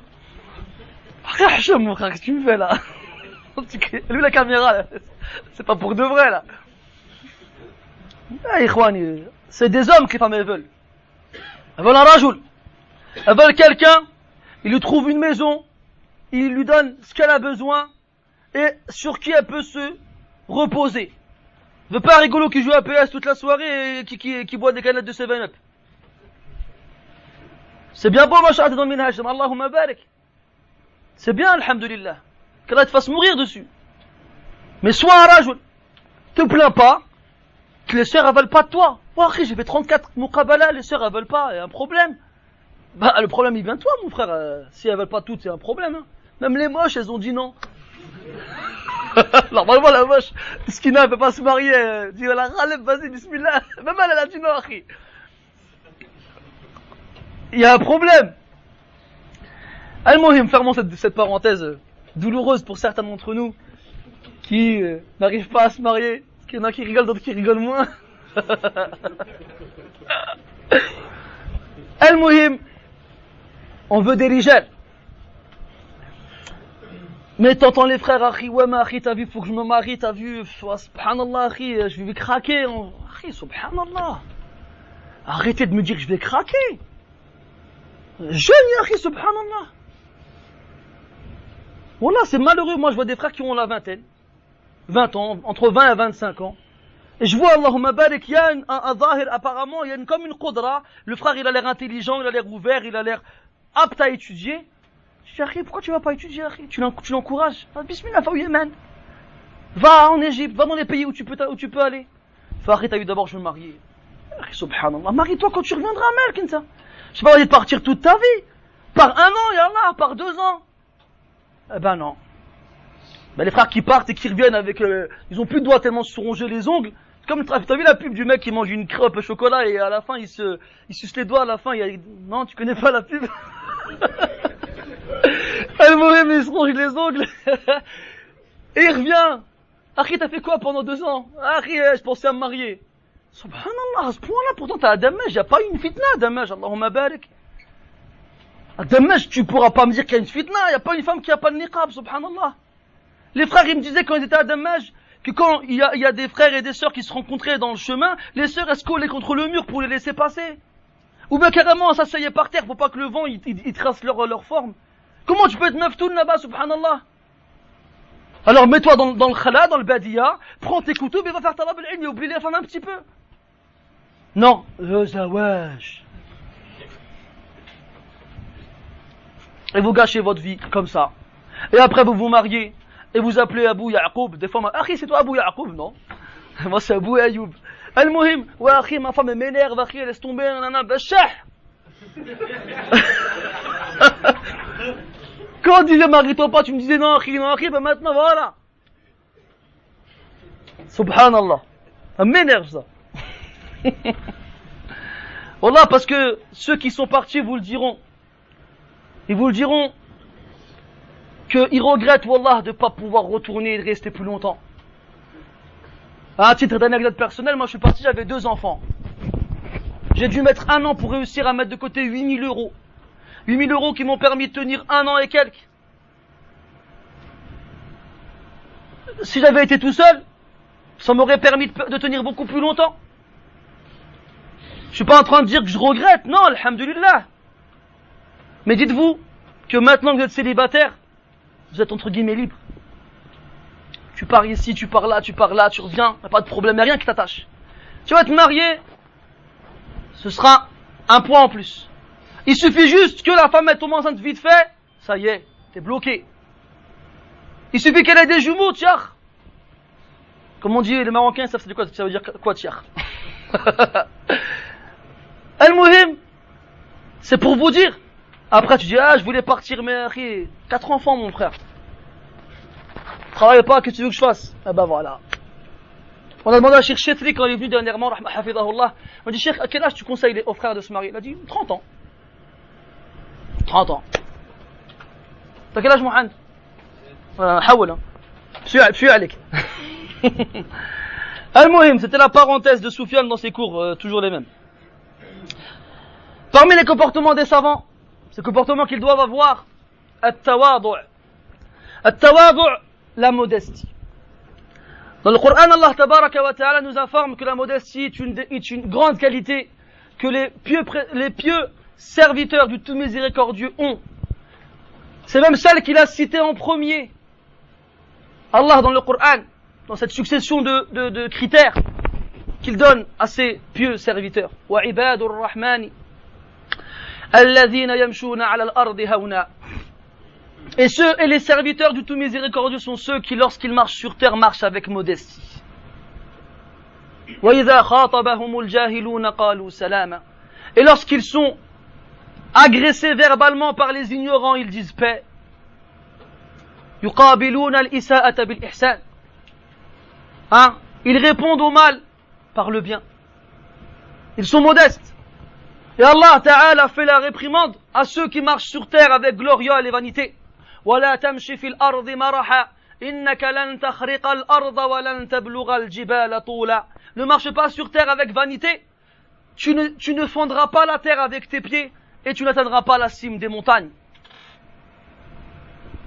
Et Allah dans le Coran il nous dit تلك الدار الآخرة نجعلها للذين لا يريدون علوا في الأرض ولا فسادا.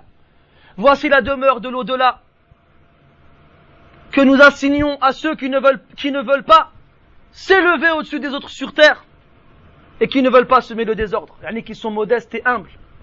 Et les ulama se doivent d'être modestes et humbles, comme l'a été le prophète sallallahu alayhi wa sallam, le chef des modestes, celui qui nous a enseigné que celui qui se rabaisse pour Allah, tabaraka wa ta'ala, Allah l'élève. Ce n'est pas toi, ni toi qui m'élèvera ou qui me rabaissera. Dis ce que tu veux, ya. Dis Foulan il est bon, Foulan il est mauvais. Choisis qui est bon, choisis qui est mauvais. La noubali. On s'en fiche. C'est Rabbi Azza wa Jal qui élève et qui rabaisse. Ce n'est pas toi. Toi dis ce que tu veux. Kalam kadukhanin yatiru fil hawa. C'est une parole comparable à une fumée qui s'évapore dans l'air. La noubali. On s'en fiche. C'est Allah tabaraka wa ta'ala qui t'élève et qui te rabaisse. Comme dans le hadith de Omar radiyallahu anhu, الذي قال النبي صلى الله عليه وسلم فيه إن الله لا يضع بهذا الكتاب أقوى إن الله لا يرفع بهذا الكتاب أقواما ويضع به آخرين. Allah Ta'ala il élève par ce livre Al-Qur'an des gens et il en rabaisse d'autres. Il rabaisse d'autres par le Qur'an. C'est Allah Ta'ala qui élève, c'est Allah Ta'ala qui rabaisse. C'est pas toi, c'est pas moi. Le prophète alayhi salatu wassalam, à qui on a proposé la royauté du bas monde jusqu'à la fin des temps et qu'il a refusé. La créature préférée auprès d'Allah tabaraka wa ta'ala qui dormait sur une paillasse tellement fine qu'elle s'imprégnait sur son dos, son noble dos alayhi salatu wassalam. La meilleure des créatures qui laissait une petite fille lui prendre la main et le ramener où elle voulait. La meilleure des créatures qui répondait à l'invitation de celui qui lui proposait un os à ronger ou un morceau de pain rassis. Toi, on t'invite, il y aura de la pastella? Il n'y en a pas, laisse tomber. Pastella, pour ceux qui ne savent pas, c'est le plat marocain bien. Al-Muhim, prophète sallallahu alayhi wa sallam, lorsqu'il était invité à un plat, à une table dans lequel le plat ne lui plaisait pas, il ne disait rien. La ma'aba ta'aman qat. Il n'a jamais critiqué un plat, jamais. Sinon il ne l'aimait pas, il n'en mangeait pas. Le plus modeste des êtres humains. Alayhi salatu wassalam. Et le alim, le savant, qui étudie la sunna du prophète sallallahu alayhi wa sallam, il sait cela. Et il sait qu'Allah lui a ordonné de prendre en exemple et comme modèle le prophète alayhi salatu wassalam. Alors, il en fait autant. Wallahi mes frères, il y a des livres quand tu les lis, tu sais pas quoi dire. Je sais pas si ça vous arrive, je l'espère. Des fois je suis comme ça. Punaise. Voilà, je vais expliquer comment ça se passe. Ibn al-Qayyim rahimahullah. Je vais déjà parler, c'est pour ceux qui ont écouté le dars de la vie d'Ibn al-Qayyim. Il a un livre magnifique qui s'appelle Tariq al-Hijratayn wa Bab al-Sa'adatayn. Dans ce livre-là, Ibn al-Qayyim rahimahullah, il nous parle des trois catégories qu'on trouve chez les musulmans. Al-Zalimu li nafsih, celui qui se fait du tort à lui-même. Wal-Muqtasid, celui qui fait ce qu'on lui demande de faire et qui délaisse ce qu'il lui a interdit. Et As-Sabiq bil Khayrat, et celui qui fait le maximum pour faire le plus. Et il décrit la journée de chacun d'entre eux. Il parle du Zalim li nafsi. Toi, moi. Après il parle du Muqtasid, celui qui fait que le wajib et qui délaisse que le haram. Wallahi akhi, la journée qui parle comment il l'a décrit, tu dis oh là là, c'est un Muqtasid ça? Ajib. Après, avant de parler du sabiq, celui qui devance les autres par le bien, qu'est-ce qu'il dit? Il dit وَأَمَّا السَّابِقُونَ الْمُقَرَّبُونَ فَنَسْتَغْفِرُ اللَّهَ الَّذِي لَا إِلَهَ إِلَّا هُوَ أَوَّلًا مِنْ وَصْفِ حَالِهِمْ. Il dit quant à ceux qui devancent en premier, on demande à Allah Ta'ala qu'il nous pardonne de les décrire alors qu'on n'a même pas senti leur odeur. Il a dit min wasfi halihim wa nahnu ab'adu an-nas anhum, alors que nous sommes les plus lointains des gens parmi eux. Bal ma shamamna lahum ra'iha, on n'a même pas senti leur odeur. Ibn al-Qayyim rahimahullah, celui qui connaît Ibn al-Qayyim à travers ses écrits et à travers comment les savants le décrivent et qui lit comment il décrit as-sabiq bil khayrat, eh ben tu vois qu'il parle de lui. Et pourtant quand il te parle d'eux, il dit Allahumma pardonne-moi de parler des gens de qui je suis à des kilomètres et de qui je n'ai même pas senti l'odeur. Parce que le alim, il est mis en avant devant tout le monde. On revient vers lui. Alors, si tu n'es pas protégé contre le shaitan, il vient te voir et te dit regarde, tu es. Les gens, ils t'appellent, ils te posent des questions, ils reviennent vers toi, ils te demandent des cours, ils te demandent ci, ils te demandent ça, ils lisent tes livres, ils t'aiment. Ah, tu es. Et là, le mukhlis, il est dans un combat continuel contre ses wasawis, contre ses suggestions sataniques. Et constamment, il renouvelle son intention. Et il est pris entre deux... Comment on dit? Pris entre deux quoi? Deux feux. Barakallahu fik. Il se dit, c'est trop dur, j'arrête. Alors qu'il est capable de faire da'wah, mais il a tellement peur de sa niya qu'il arrête. Et l'autre qui constamment combat son nafs et combat sa niya pour essayer d'être mukhlis. Et des savants comme Ibn al-Qayyim rahimahullah, ils te disent des choses comme ça. Ibn Mas'ud radiyallahu anhu, un jour en sortant de chez lui, il voit les gens le suivre. Il leur a dit: ne me suivez pas. فَإِنَّهُ فِتْنَةٌ لِلْمَتْبُوعِ وَذِلَّةٌ لِلتَّابِعِ. Ne me suivez pas, car c'est une tentation pour celui qui est suivi et une humiliation pour celui qui suit. Et une autre fois, que les gens le suivaient, il leur a dit: لو تعلمون مني ما أعلم من نفسي لما وطئ عقب اثنان ولا حثيتم التراب على رأسي. Il a dit: si vous saviez de moi ce que je sais de mon âme, il n'y aurait pas eu deux hommes qui auraient suivi mes pas, et vous auriez jeté du sable sur ma tête. Sufyan al-Thawri rahimahullah, une fois qu'il était au Masjid al-Haram et qu'il a vu les gens s'agglutiner autour de lui, il s'est mis à pleurer. Ils l'ont dit: Aba Abdillah, pourquoi pleures-tu? Il a dit: Akhsha an takuna hadhihi al-ummatu qad da'at idha ihtajat ila mithli. Il a dit: j'ai peur que cette communauté elle soit perdue si elle a besoin de quelqu'un comme moi. Il était obligé de se dire ça pour se rabaisser. Et une fois, il y a un homme qui a vu Omar ibn Khattab en train de porter une grosse jarre sur son dos. Alors ils ont dit: ah, Omar, ne fais pas ça, on va appeler quelqu'un pour qu'il le fasse à ta place. Il a dit non. Il a dit: lorsque j'ai vu les groupes de gens venir devant moi et se présenter devant moi, j'ai commencé à sentir comme de l'orgueil en mon âme. Alors j'ai voulu la rabaisser. Et les histoires, elles sont nombreuses. Très nombreuses. On a Yahya ibn Sa'id rahimahullah qui nous dit: قال لي شعبة من كتبت عنه حديثا فأنا له عبد. Shu'ba, même dans le hadith, il disait: celui de qui j'ai écrit un hadith, je deviens son esclave. Et Yahya ibn Sa'id qui rapportait ça à ses élèves, il leur disait: wa ana aqul man kataba anni hadithan fa ana lahu abd. Il a dit: et moi je dis, celui qui écrit de moi un hadith, et alors je deviens son esclave. Le prof il dit ça à l'élève. Imagine-toi. Pour ne pas que Shaitan l'emporte sur lui et le pousse à s'élever dans des degrés qu'il ne doit pas visiter. Et plus récemment, dans les savants contemporains, un des exemples les plus frappants est celui de Samahatul Walid, Shaykh ibn Baz, rahmatullahi alayh, qui refusait de manger s'il était tout seul, tant qu'il n'y avait pas des gens qui puissent partager avec lui son repas. Et subhanallah, on rapporte qu'il y a un groupe de riches personnes qui sont venus visiter Shaykh ibn Baz, rahimahullah, à un de ses repas. Et Shaykh ibn Baz, il a accepté toujours les pauvres. Et ces jeunes personnes qui sont venues étaient riches, elles ont un peu fait preuve de vanité.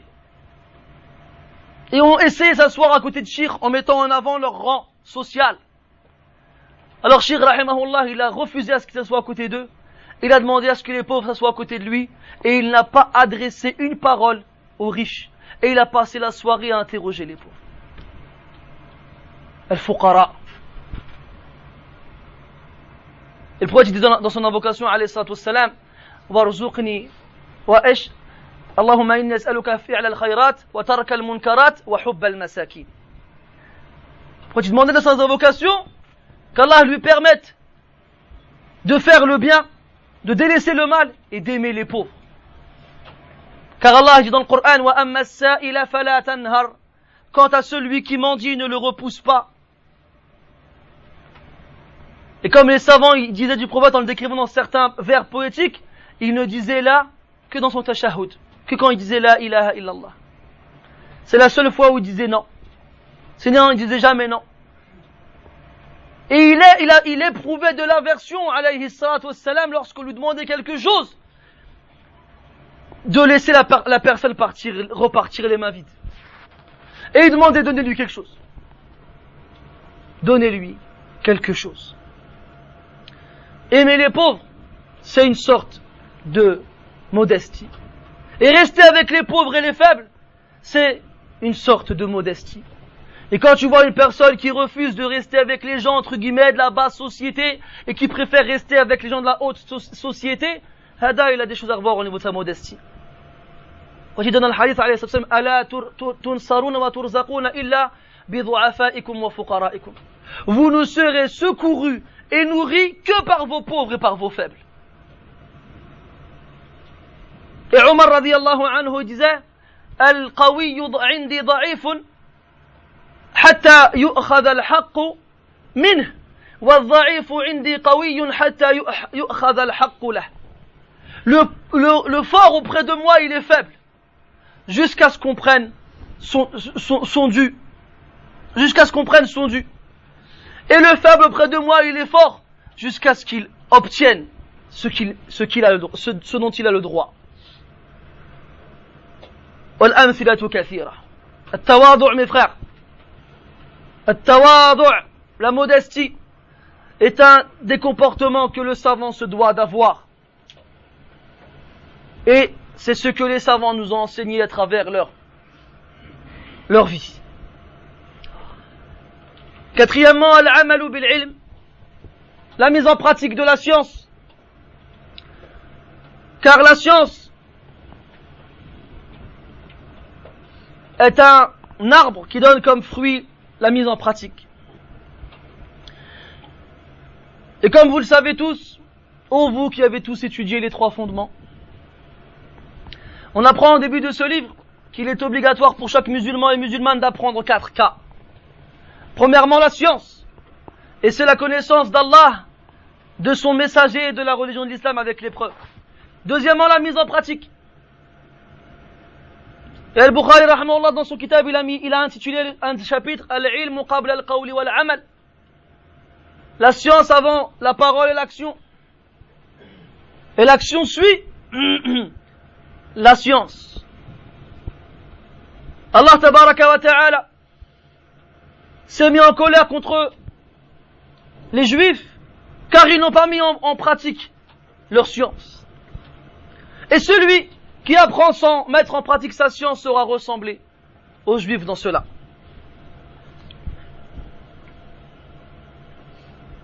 Al-Shafi'i rahimahullah, une fois qu'il donnait un cours, a été interrogé sur un hadith. Est-ce qu'il était authentique ou non?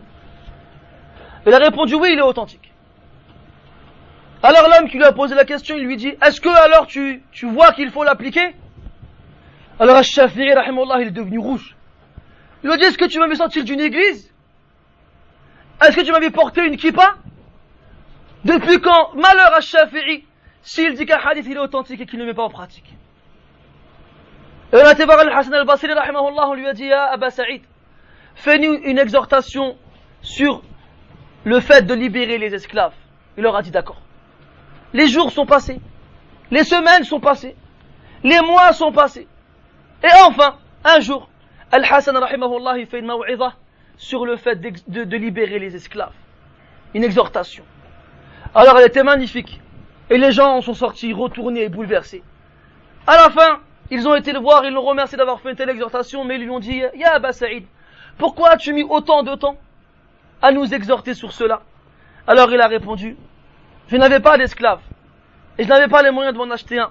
Alors j'ai dû économiser un temps pour pouvoir acheter un esclave, et ensuite le libérer, pour pouvoir vous exhorter de libérer les esclaves.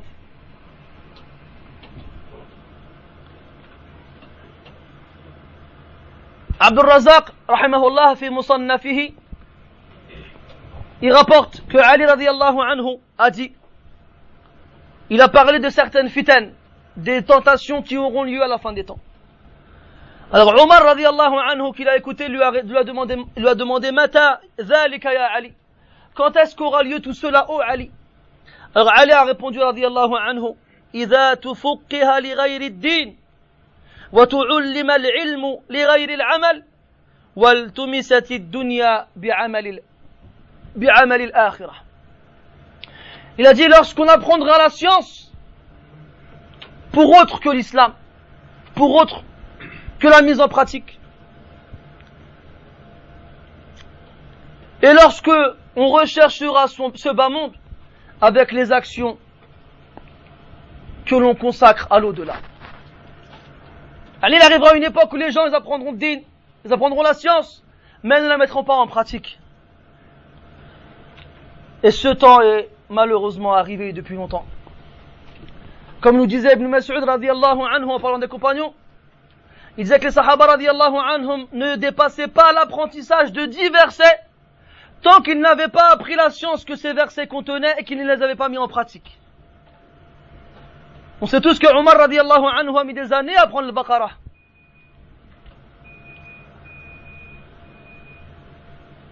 Bishr al-Hafi rahimahullah a dit: Addu zakat al-hadith, fasta'milu min kulli mi'atay hadithin khamsata ahadith. Il a dit: donnez la zakat du hadith. Pour chaque 200 hadiths appris, appliquez-en au moins 5. Au moins. Et les paroles sont nombreuses, très nombreuses, sur la mise en pratique de la science que l'on apprend. Et alhamdulillah, les plus prédécesseurs, les savants parmi les plus prédécesseurs, ainsi que ceux qui sont venus par la suite, nous ont laissé des anecdotes mémorables qui nous prouvent que ils ont mis en application cet élément-là. Autre comportement que doit avoir le savant, c'est la miséricorde. Il doit être miséricordieux et tendre et doux avec les autres. Cheikh al-Islam Muhammad ibn Abd al-Wahhab rahimahullah, qui commence la plupart de ses livres en invoquant qu'Allah Ta'ala en invoquant Allah Ta'ala qu'il fasse miséricorde à celui qui lit son livre. I'lam rahimakallah. Et les savants du hadith avaient comme habitude d'enseigner comme hadith en premier à leurs élèves: Ar-Rahimuna yarhamuhumur Rahman. Les miséricordieux, le tout miséricordieux leur fera miséricorde. Irhamu man fil ardi yarhamukum man fis sama. Faites miséricorde à ceux qui sont sur terre, celui qui est dans le ciel vous fera miséricorde. Ar-Rahma, la miséricorde, telle que celle que le prophète sallallahu alayhi wa sallam a eue envers cet homme qui rentre dans la mosquée pour y uriner, ou bien envers cet homme qui va lui demander de lui permettre de faire la fornication, ou bien envers cette femme qui va lui demander d'appliquer sur lui la sentence d'Allah Ta'ala pour celui qui a commis la fornication. Et les exemples sont très nombreux. Et toi, est-ce que tu fais miséricorde aux autres? Qui ici peut lever la main et dire Allah me fera miséricorde le jour du jugement? Tu le demandes et tu l'espères, mais est-ce que tu en es sûr? Alors si tu veux bénéficier de cette miséricorde, sois miséricordieux avec tout ce qui existe sur terre. Avec tout ce qui existe sur terre. Que ce soit une bête, un insecte, un être humain, même si c'est un kafir. Fi mahallihi, bien sûr. Dans son contexte, bien entendu. Et surtout avec tes frères. Surtout avec les musulmans. Quand il nous dit dans le hadith, Allah Ta'ala dit dans le Coran, en décrivant les compagnons radiyallahu anhum, ashidda'u ala al-kuffari ruhama'u baynahum. Ils sont sévères envers les mécréants et miséricordieux les uns envers les autres. Miséricordieux entre eux. Et nous on a akkas. Nous on a fait le contraire. On est miséricordieux avec les kuffars et on est dur les uns envers les autres. Wala hawla wala quwwata illa billah. Et enfin, je m'arrêterai là parce que c'est l'heure. As-sabr, la patience. Le alim doit patienter. Lorsqu'il a appris, qu'il a mis en pratique cette science et qu'il a appelé les gens vers la science, comme vous le savez tous, il doit absolument patienter lorsqu'il sera confronté à subir le mal des personnes qu'il appelle vers Allah Azza wa Jal. والعصر إن الإنسان لفي خسر إلا الذين آمنوا وعملوا الصالحات وتواصوا بالحق وتواصوا بالصبر.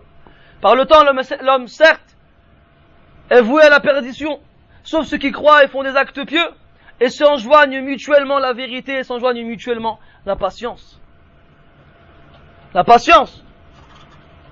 Cette patience qu'a fait preuve le prophète sallallahu alayhi wa sallam lorsqu'il s'est fait agresser par les Mécois et lorsqu'ils ont renversé sur lui le placenta d'une chamelle et lorsqu'il s'est fait chasser de Taïf à coups de pierre et lorsqu'il s'est fait frapper à Uhud en plein visage et lorsque et les sahaba radiyallahu anhum comme Khubayb ibn Adi radiyallahu anhu qui s'est fait couper en morceaux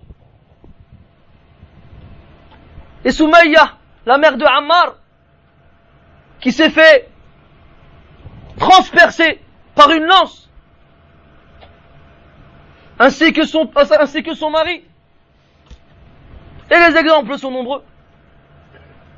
Et on raconte, et c'est enregistré, vous pouvez trouver la cassette, que Cheikh Mohammed Aman al-Jami rahmatullahi alayhi était dans une mosquée en train de faire une conférence dans laquelle il faisait référence aux erreurs de la croyance de certains groupes comme Al-Mu'tazila et Al-Asha'ira. Et il y avait dans cette mosquée des partisans de cette pensée. Qu'est-ce qu'ils ont fait? Ils ont sauté sur le cheikh et ils l'ont agressé, ils l'ont frappé. Le cheikh a été emmené d'urgence à l'hôpital, dans lequel il est resté quelques jours. Lorsqu'il a été soigné, qu'il allait mieux, savez-vous quelle est la première chose qu'il a fait en sortant de l'hôpital? Il est retourné dans la même mosquée et il a refait le même dars. Et il a refait le même dars. La yakhafuna fillahi lawmata la'im. Ils ne craignent pas en Allah la crainte de quiconque. Frappe, insulte, agresse, ma'alish. On patiente pour Allah subhanahu. Hatta on rapporte aussi que Cheikh Muqbil ibn Hadi al-Wadi'i rahmatullahi alayhi, lorsqu'il est revenu au Yémen, il allait de ville en ville à pied. Et des fois il se faisait chasser par les habitants de ces villes-là en se faisant cracher dessus, ou bien en se faisant jeter des pierres dessus. Est-ce qu'il a arrêté? Là. Et il a fait une da'wah qui jusqu'à maintenant, presque 10 ans après sa mort, donne des fruits magnifiques. Et les exemples ils sont nombreux. Nous, moindre problème, laisse tomber, j'arrête la da'wah, c'est pas la peine de continuer. Ou bien des frères ils viennent te voir, on ne doute pas que ces frères ils veulent le bien pour toi. Ils te disent, Akhi, fais attention, t'es un peu trop, on te voit un peu trop sous partout, fais attention. Non, fais attention, Akhi, tu veux que je fasse quoi? Je reste chez moi, je bouge plus. أينما تكونوا يدرككم الموت ولو كنتم في بروج مشيدة. Où que vous soyez, la mort vous parviendra, même si vous étiez dans un édifice imprenable. إن لم تمت بالسيف مت بغيره تعددت الأسباب والموت واحد. Si tu ne meurs pas par l'épée, tu mourras par autre chose. Les causes sont nombreuses, mais la mort elle est unique. Tu mourras, ya. Tu fais attention à quoi? À qui? Allah Ta'ala s'occupe de toi. Hasbunallah wa ni'mal wakil. Regarde, lorsque les gens ils sont venus voir les sahaba radiyallahu anhum, الذين قال لهم الناس إن الناس قد جمعوا لكم فاخشوهم. Sahaba radiyallahu anhum, les gens ont été les voir. Et Ahl al-Tafsir dit ça, Abu Sufyan, il a été les voir à Médine. Il leur a dit إن الناس قد جمعوا لكم فاخشوهم. Les gens se seront réunis pour vous combattre. Craignez-les. C'est comme si nous on est là, et il y a un frère qui arrive, fait oh là là, il nous encercle dehors, faites attention. Comment on va faire? Tu appelles ta femme direct. Je t'aimais toute ma vie, fais attention.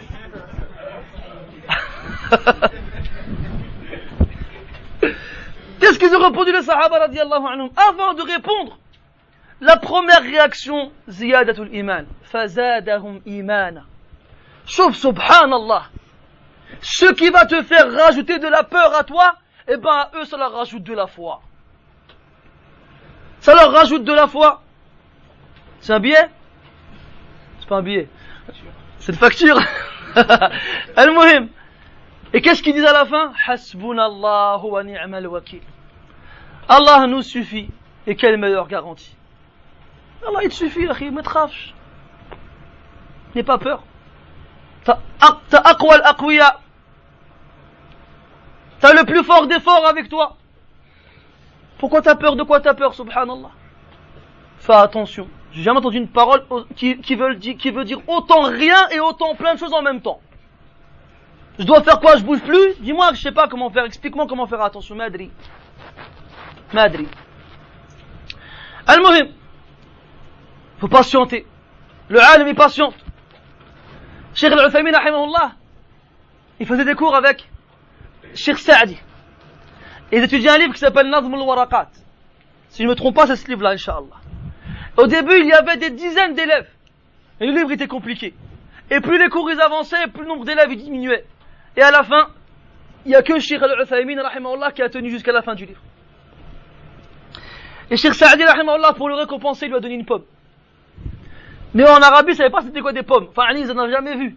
Quand il a pris la semaine, il a fait Cheikh, qu'est-ce que je dois faire avec? Et Cheikh Saadi a dit, tu la manges. Et il a mangé. Donc le talib ilm, du début où il ouvre son premier livre et qu'il apprend les lettres de l'alphabet, il doit s'accrocher à la patience. Combien de fois des frères ils m'ont dit, ya akhi, j'arrive pas, c'est dur. Mais akhi, personne n'a dit que c'était facile. Man lam takun muhriqatan bidayatuh, takhallafat 'ani adh-dhiya nihayatuh. Celui dont le début dans la science il n'est pas brûlant, alors sa fin ne sera pas brillante. Même en français c'est beau. Pour une fois. Toi t'arrives. Et Akhi, alors ça va, t'es arrivé à prendre les lettres. Ah, laisse tomber, Akhi, je suis arrivé à Zaï, mon frère, j'avais mal au crâne. Ou bien des frères qui me disent, Akhi, je fais trop de cours dans la semaine, j'arrive pas.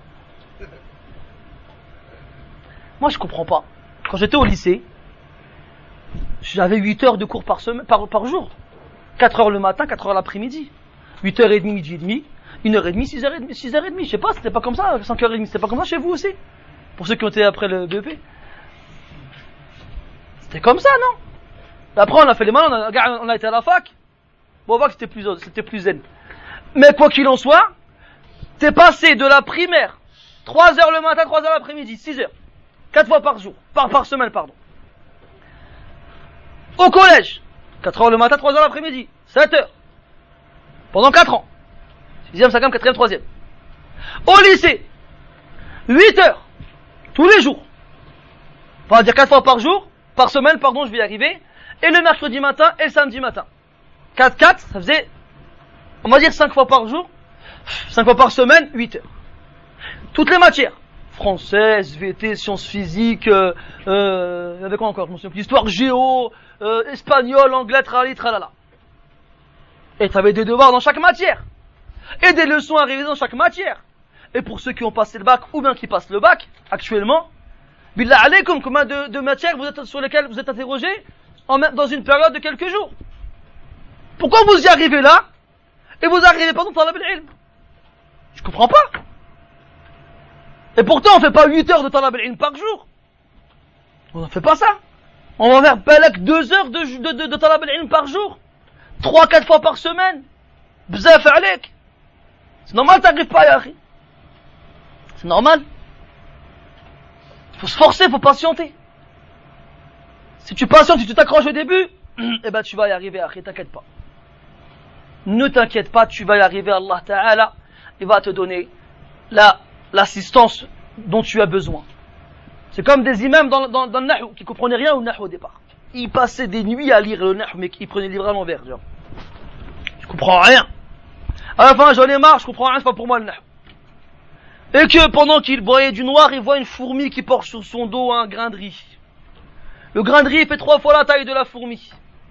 La fourmi, elle marche difficilement avec sa provision sur le dos, jusqu'à ce qu'elle arrive devant un obstacle tel un caillou. La fourmi, elle suit un itinéraire, elle ne va pas où elle veut. Si elle sort de l'itinéraire, elle se perd. Alors elle ne peut pas contourner l'obstacle. Et elle le monte, elle l'escalade. Elle arrive au bout du caillou, et le grain de riz tombe. La fourmi ne réfléchit pas. Elle travaille pour une fourmilière. Et chaque élément qui sera ramené par la fourmi pour la fourmilière sera indispensable pour la survie de la fourmilière. Ça sert au sens et nature. Al-Muhim, demi-tour. Elle cherche le grain de riz, elle remonte. Il retombe, demi-tour. Elle cherche le grain de riz, elle remonte. 3 fois, 4 fois, 5 fois, 6 fois. Et le cheikh, il est là, regarde la fourmi. Toi, tu aurais déjà tué, toi. Il la regarde jusqu'à ce qu'elle arrive à franchir cet obstacle et elle continue son chemin. Regarde comme ça, il dit Subhanallah. Une fourmi et un grain de riz, elle n'abandonne pas. Et moi j'ai abandonné Talab al-Ilm, jamais j'abandonnerai. Il a repris le livre, cette fois à l'endroit, et il l'a lu entièrement, et il l'a compris, et c'est devenu un imam dans la grammaire. Nous on s'impatiente trop les frères. On croit, en 2 semaines on va devenir des Sibawai. On croit, en 2 mois, Ajrumiya, Qatrunada, Alfiya, c'est dans la poche. T'imagines la kiff? T'es fou ou quoi? Ça prend des années. Esbir, donne-toi 10 ans, dans lesquels tu vas relire les mêmes livres inlassablement. Tu prends un livre dans chaque fan. Tu prends l'Ajrumiya, et pendant 10 ans tu l'étudies. Tu l'as fini, tu le recommences. Dans l'Aqidah, tu prends l'Wasatiyya. Dans Tawhid al-Asma wa Sifat, ou Sifatin Amal Aqida, et dans l'Uluhiyya, tu prends Kitab Tawhid. Et tu les lis pendant 10 ans, avec des shuruh, des bonnes explications. Dans le fiqh, tu prends Manhaj Salikin de Sheikh Sa'di, ou bien Umdat al-Fiqh de Al-Maqdisi, ou bien des livres comme ça qui sont des mukhtasarat dans le fiqh, comme Zad al-Mustaqna' et autres. Et pendant 10 ans, tu les lis. Et dans le tafsir, tu prends tafsir Sheikh Sa'di, et pendant 10 ans, tu le lis. Et après 10 ans, là, tu vas commencer à avoir des fruits, Yahri. Toi, tu lis pendant 2 jours, t'en as marre, tu jettes ton livre et tu dis c'est bon, je suis un shir. Mouchkila, wallah. Ou bien tu te lasses, t'en as marre, tu lâches ton bouquin, tu le poses.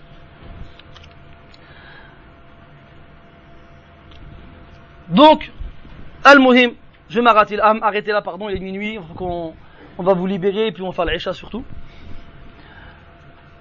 Ça, mes frères, c'est un aperçu de quelques comportements que les savants doivent avoir. Et j'espère qu'on aspire tous ici à être des savants. Pas pour passer à la télé, ni pour être écouté et enregistré par un tel ou une telle, mais pour faire partie de ceux qui craignent le plus Allah tabaraka wa ta'ala. Pour faire partie de ceux qui seront sous des trônes d'or et d'argent le jour du jugement. Pour faire partie de ceux qui seront les voisins des prophètes et des messagers dans le paradis. Aujourd'hui on parle de toi, demain on t'oublie, t'avais rien à dire. Hier on te connaissait pas, aujourd'hui on te connaît, demain on t'oubliera. Il y a des illustres savants des montagnes que seuls quelques rescapés n'ont pas oublié. Pourtant ils ne sont pas vieux. Ils ne sont pas vieux, ils sont morts le siècle dernier, il n'y a pas longtemps. On n'entend pas parler d'eux. Des montagnes. Alors toi on t'oublie, c'est pas une perte, mais allez. Quand tu fais de da'wah, ne pense pas aux résultats. On s'en fiche. Enfin, on s'en fiche pas, on aimerait que les gens ils soient guidés, bien entendu, qu'on soit la cause de leur guider. Laquelle c'est pas parce que tu ne vois pas les résultats que ça tu dois dire j'arrête. Là, ton principal objectif, c'est d'obtenir l'agrément d'Allah tabaraka wa ta'ala. C'est tout. C'est ça qui doit tout motiver dans tout ce que tu peux faire et dire. نسأل الله تبارك وتعالى أن يرزقنا الإخلاص في القول والعمل وأن يوفقنا لطلب العلم وأن يوفقنا للعمل به وأن يوفقنا للدعوة إليه وأن يوفقنا للصبر على الأذى فيه سبحانك اللهم وبحمدك أشهد أن لا إله إلا أنت نستغفرك ونتوب إليك وصلى الله وسلم وبارك على محمد وعلى آله وأصحابه أجمعين. Et juste pour vous informer que dans 2 semaines au Muro, Inch'Allah, le 10 et 11 juillet, il y aura le séminaire des étudiants de Médine au Muro, comme tous les ans. Donc bien entendu, si vous pouvez y aller, allez-y, ça ne vous fera que du bien, Inch'Allah ta'ala. Wa barakallahu fikum. Ah oui, si vous pouvez aider à, c'est quoi, ramasser les chaises, c'est ça?